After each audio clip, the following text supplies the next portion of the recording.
নাম বলতে সমস্যা ভাই, আপনি নাম বললে সমস্যাটা কোথায়? আপনার নাম আমি যদি কোনোদিন আমার নাম বলি আপনার বাসায় আপনার সামনে আইকে বলবো। আমার বাপ যদি আমাকে জন্ম দিয়ে থাকে, বাংলাদেশ আওয়ামী লীগ আবার ফিরবে এবং ভয়ঙ্কর হবে। এই জামাতের যত বংশ বীজ আছে না, তত বীজ আছে না, আমরা তো ইন্ডিয়া ভাইয়া আসতে পারছি। এই জামাতের যারা বীজ আছে এরা তো পাকিস্তানও যেতে পারবে না। পাকিস্তান যেতে হলে তো ইন্ডিয়া পাঁচ করে দিতে হবে। হ্যাঁ, ইয়ারেও যেতে পারবে না, কোনো দিক দিয়ে যেতে পারবে না। কোথায় যাবে? হ্যাঁ, আমরা তো সবাই বেঁচে আছি।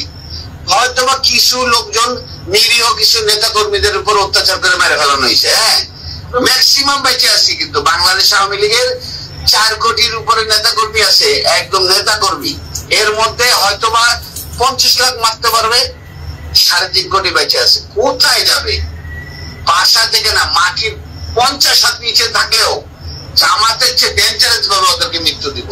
ওরা কি মারছে, ওরা হচ্ছে ভয়ঙ্কর ভাবে মারবো। এটা প্রশাসনের লোক হোক, আর্মির লোক হোক, আর ওই রাজনৈতিক নেতা কর্মী হোক, কাউরে মাফ করবো না। মনে রেখেন আপনি ওসি সাহেব, আপনাকে আমি বললাম আপনার উত্তরা থানার যে কটা সাব ইন্সপেক্টর আমাদের আওয়ামী লীগের নেতা কর্মীদের অত্যাচার করতেছে, ওদের পরিবার সুদ্ধা কানবে, বসে বসে রাস্তায় বসে বসে কানবে। আপনি আমাকে সুনির্দিষ্ট ভাবে দেখান যে কারোর উপরে কোনো নির্যাতন আমার লোকজন করছে কিনা, আমি তাদের বিরুদ্ধে অবস্থায় ছিলাম।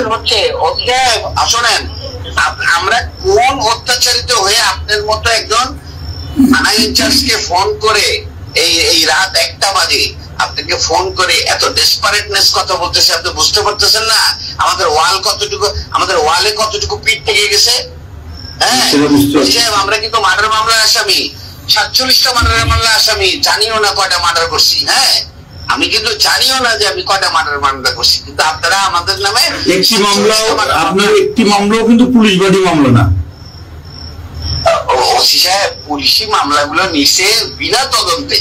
হ্যাঁ, একটা আইন কাঠামোতে কোনদিন বিনা তদন্তে কোনো মামলা হয় না। আপনার পুলিশ এতগুলো মারা গেল, কই আপনার তো একটা মামলা ফাইল করতে বলেন না আজ পর্যন্ত। এটা তো আমাদের ব্যর্থতা।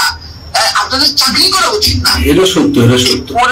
এই পুলিশগুলো যাই হোক, আওয়ামী লীগ বলেন, ধরেন ওরা আওয়ামী লীগের পরিবারের, কিন্তু পুলিশ ছিল তো।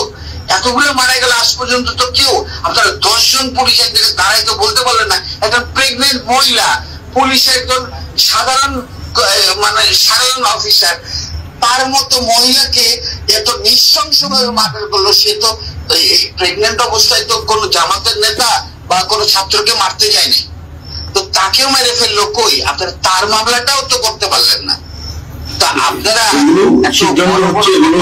মামলা হবে, কোন সিদ্ধান্তই আপনাদের বাস্তবায়ন হবে না।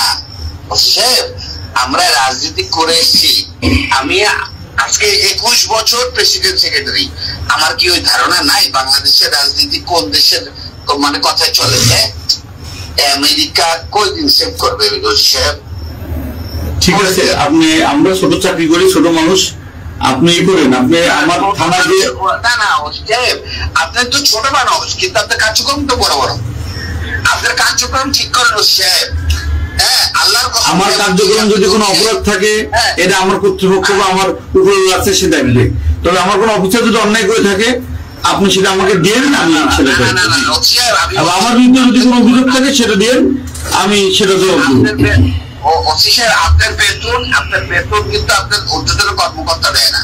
আপনার বেতন কিন্তু বাংলাদেশ গণপ্রজাতন্ত্রী সরকার, বাংলাদেশ প্রজাতন্ত্রী সরকার, মানে আমি যদি কোনো আপনি 10 মিনিট কথা বললেন আমার সাথে, এর মধ্যে যদি একটি অভিযোগ আমার বিরুদ্ধে দেখান যে আপনি দেখাতে পারছেন কিনা, এভাবে গড়ে কথা বলতে হবে না।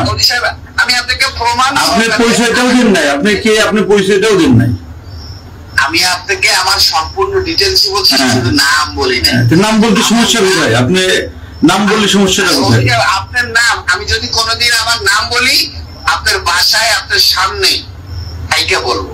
আমার বাপ যদি আমাকে জন্ম দিয়ে থাকে, আগামী 2 মাসের মধ্যে যদি আপনার কার্যক্রম এরকম থাকে, আপনার বাসায় আপনার সামনে যদি না বলতে পারি, আমার বাবা আমার জন্ম দেয় নাই। ঠিক আছে, আমি অপেক্ষায় থাকলাম, আপনি আসেন। হ্যাঁ, আমি আপনাকে মনে রাখেন, আপনি আরেকবার আরো যদি এরকম আপনার কার্যক্রম চলে, আগামী 2 মাসের মধ্যে আপনার সঙ্গে আমার একদম সরাসরি দেখা হবে, এবং আমার নাম আপনার যদি সরাসরি আপনার মনে না থাকে, আমার বাপ আমরা জন্ম দেয়নি। ঠিক আছে, আপনি আসেন 2 মাস আর্মির হেল্প নিয়েন আপনি ওসি সাহেব, যদি আপনি এরকম কার্যক্রম থাকে আপনার বাংলাদেশ আর্মির হেল্প নিয়ে। ঠিক আছে, অপেক্ষা করলাম। থ্যাংক ইউ ওসি সাহেব।